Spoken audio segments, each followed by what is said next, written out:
Good morning, my dear student. Welcome in BST class of 13th August 2020.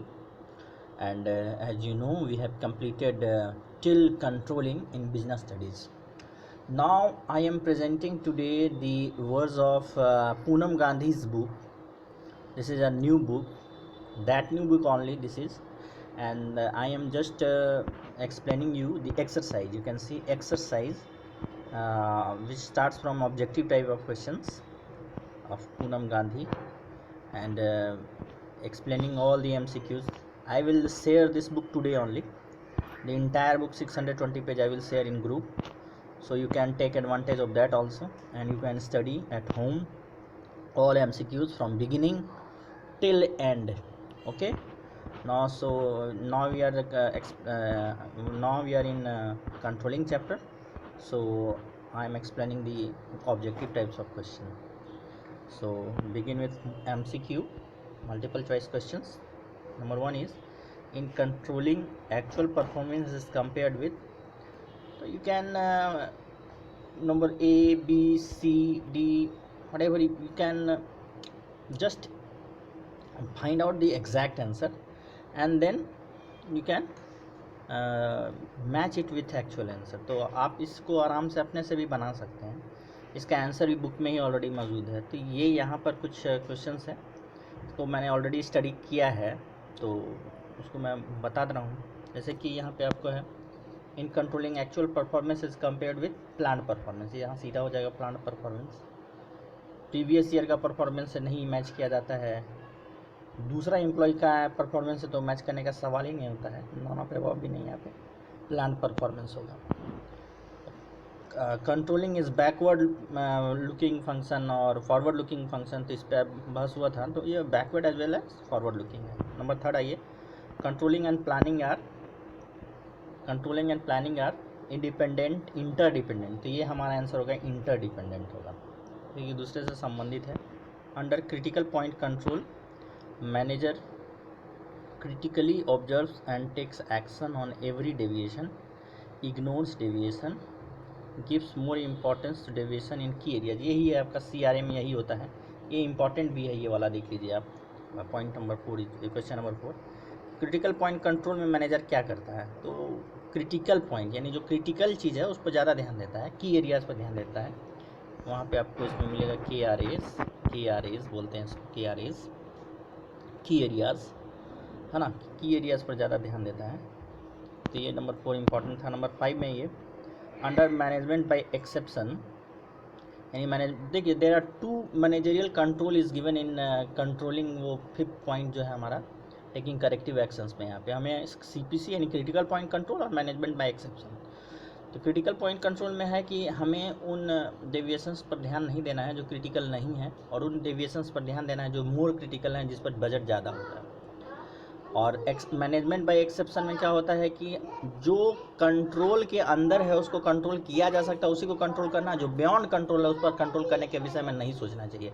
हर चीज़ पर अगर हम लोग कंट्रोल करने जाएंगे तो we are resulted in controlling nothing, ऐसा उसमें लिखा हुआ है, तो वो आप देखिएगा. तो मैनेजमेंट बाय एक्सेप्शन में हो गई है.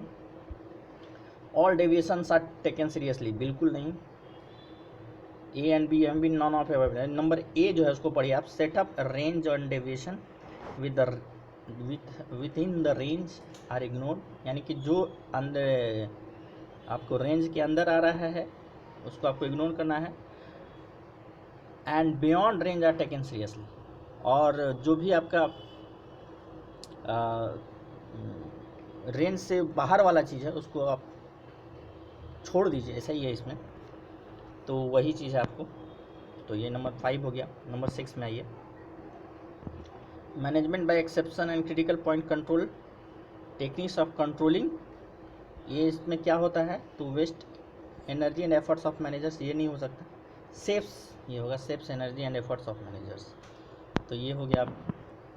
विच mismatch between plan and actual performance is due over and under stating of plan is a strategic control होगा. ये स्ट्रैटेजिक कंट्रोल का फेल्यूर है कि दोनों के बीच में डिफरेंस आ रहा है. फिर controlling is performed at every level होता है इसमें, ऑल दी ऑफ होगा. इसका तो प्लानिंग प्रोवाइड्स तो इसमें प्लानिंग क्या देता है आपको, direction to controlling, standard of controlling, base of controlling, ये ऑल ऑफ एबव होगा, सब चीज़ देता है ये। If deviations are minor it should be ignored, अगर बहुत छोटा है तो इसको छोड़ देना चाहिए। इसका लिखा हुआ है management of employee performance can be done by, ये परफॉर्मेंस रिपोर्ट से हम लोग देख सकते हैं इसका किस तरह से होता है ना।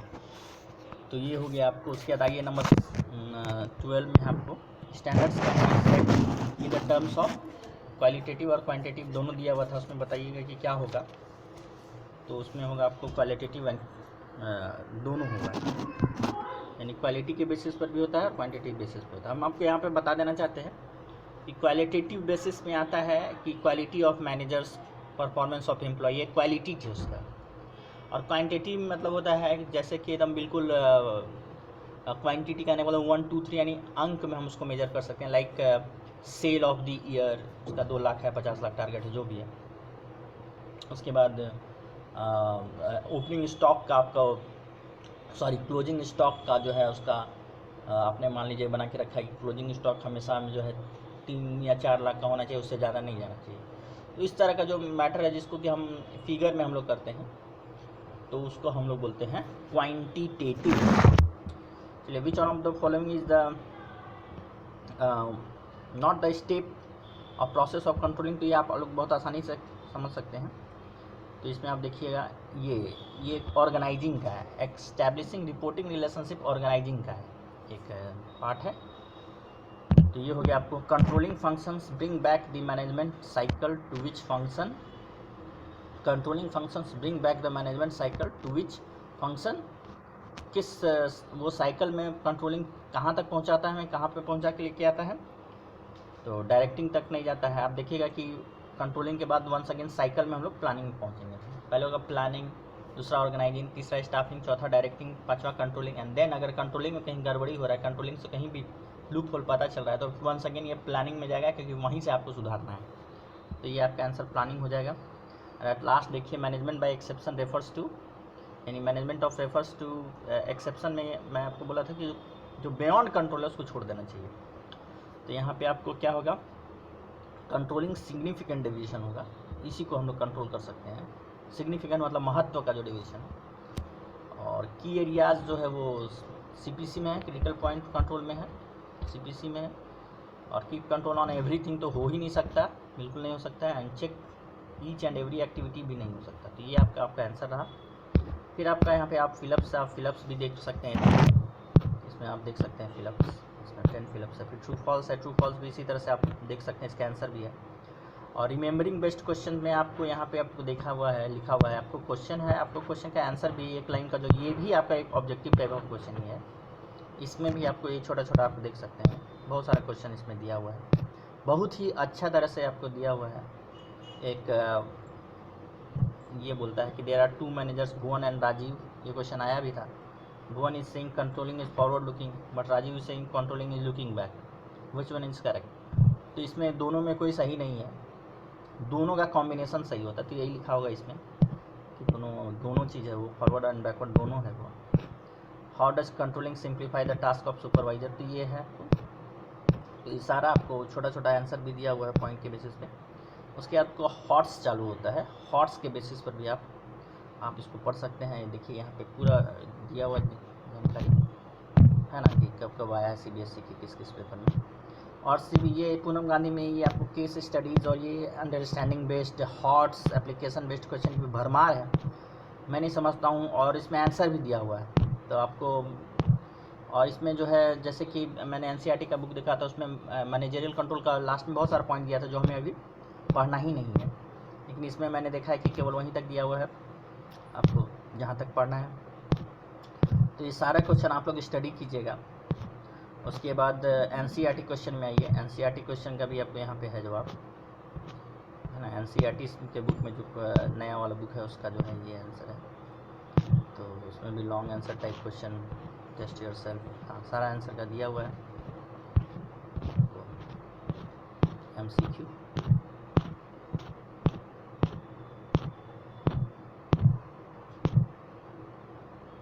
कि प्रीवियस ईयर्स एग्जामिनेशन क्वेश्चन 2014 से लेकर 2019 तक का दिया हुआ है। 2020 में तो एग्ज़ाम ही नहीं हुआ है, तो आपको किसी बुक में वो मिलेगा ही नहीं उसका क्वेश्चन।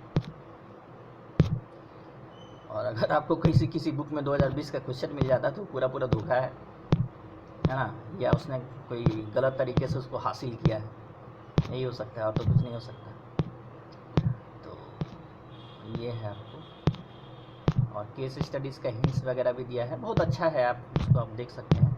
और कंट्रोलिंग बहुत ही छोटा चैप्टर है, तो उसके बाद हमारा कंट्रोलिंग के बाद हमारा 4 चैप्टर और बचता है। ये आपका सारा आंसर है, देखिए। और उसके बाद हमारा पार्ट भी चालू हो जा रहा है इसी में। तो चलिए इस वीडियो को हम यहीं पर समाप्त करते हैं, और ये बुक मैं आप लोगों को शेयर कर दूँगा ताकि आप उसको पढ़ सकें, कर सकें। Thank you so much.